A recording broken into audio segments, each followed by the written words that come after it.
Ketika hati telah mendua, part 4, biasa tersakiti.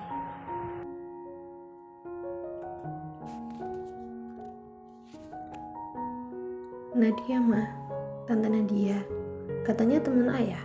Emang bener ya mah? Tanya Naura yang muncul dari kamar mandi. Oh, iya sayang, jawab Niken dengan sedikit ragu. Ayah dari dulu gak berubah, selalu so akrab sama cewek, keluh Naura.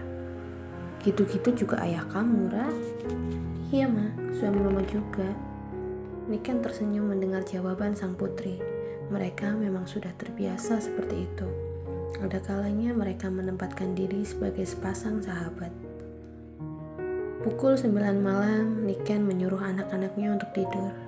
Sudah terbiasa baginya untuk memberlakukan jam malam bagi mereka. Setelah merapikan selimut kedua putrinya, Niken keluar dari kamar. Naura dan Aira memang tidur dalam satu kamar.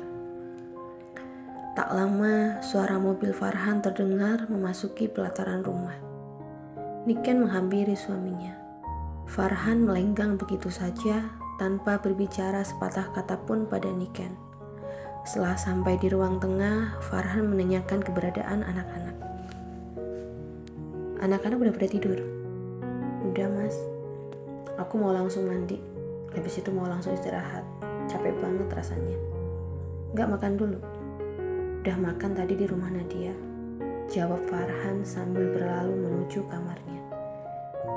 Niken adalah anak broken home. Sejak kecil ia tak pernah merasakan hangatnya sebuah keluarga. Tidak pernah merasakan sosok hangat ayah kandungnya.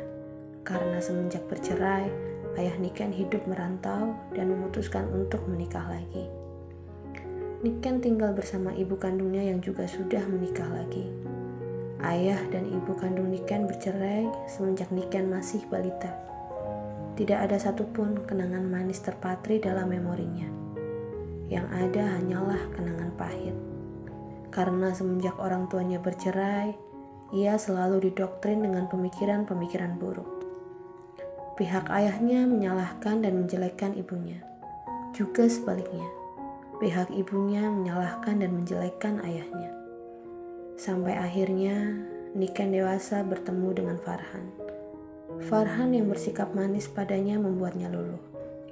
Niken yang merindukan sosok ayah menemukannya dalam diri pria itu. Bahkan apapun ia lakukan agar tetap bisa bersama Farhan. Sampai akhirnya Niken hamil dan menikah dengan Farhan. Dalam bayangan Niken, ia dan Farhan akan bisa hidup bahagia. Namun ternyata tidak. Himpitan ekonomi juga cemoohan-cemoohan dari tetangga dan sanak saudara membuat mereka sering bertengkar.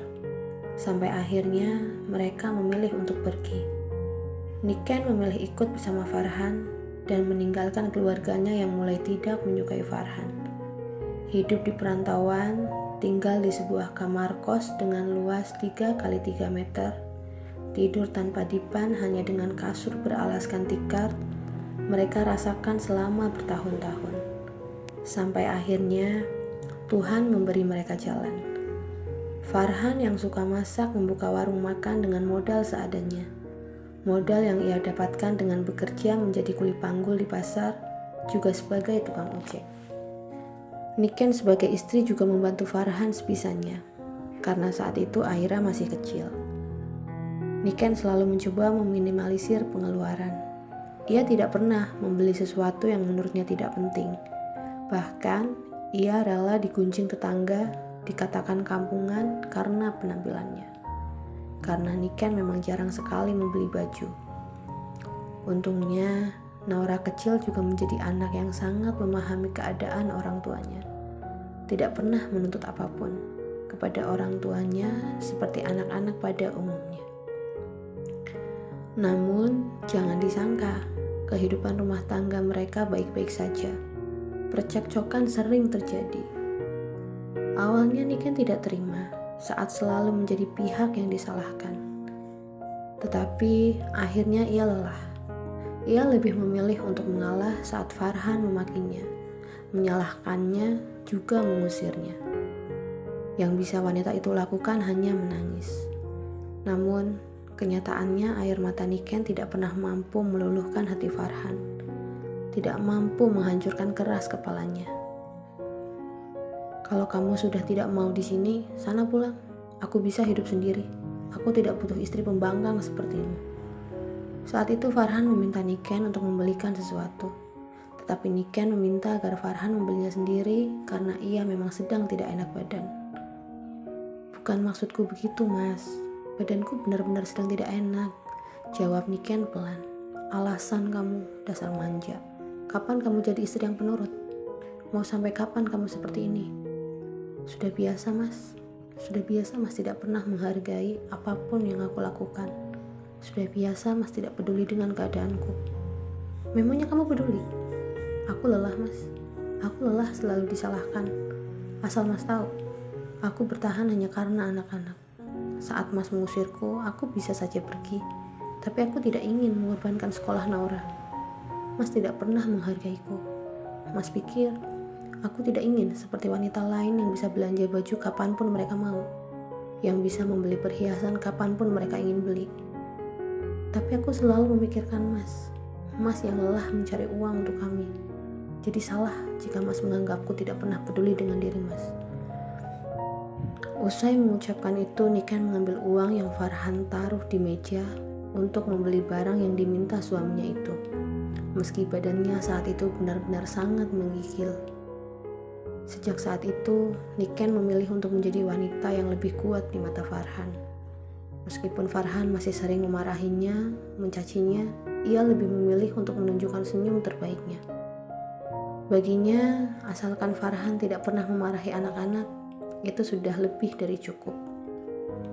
Karena memang hanya anak-anaknya lah yang menjadi prioritas utama Niken. Jika ada yang bertanya, kenapa Niken tidak memilih jalan pisah jika harus terus disakiti? Toh anak-anaknya akan bisa mengerti keadaannya.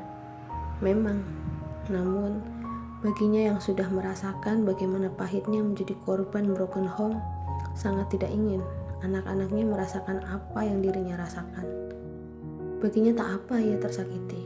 Toh ia sudah terbiasa tersakiti, bahkan jauh sebelum dapat mengingat kejadian apapun.